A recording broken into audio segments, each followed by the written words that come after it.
Okay, sometimes when you're doing your selections, you need a threshold. What I would like to do is change the color of these three leaves right here.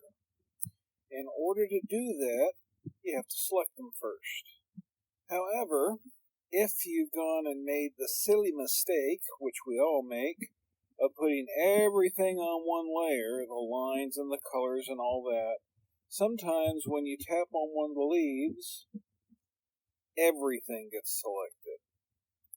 So what I'm going to do is I'm going to start the selection by tapping on the selector, and then I'm going to tap on this leaf right here, but I'm not going to just tap. I'm going to put my Apple Pencil down and leave it there, and then start sliding it to the left until I have just the color selected. Now, as I go here, yeah, that looks okay. So I'm going to select that one, and then select that one. And now I'm going to go up a layer.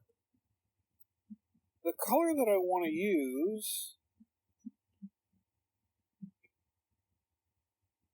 is kind of a yellow-green, darker color.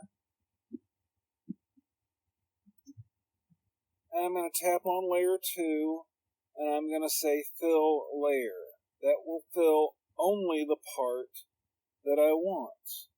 If it's too much, that means I can now lower the opacity and let some of the original colors show through and get it just the way I want. So that's how you can run a selection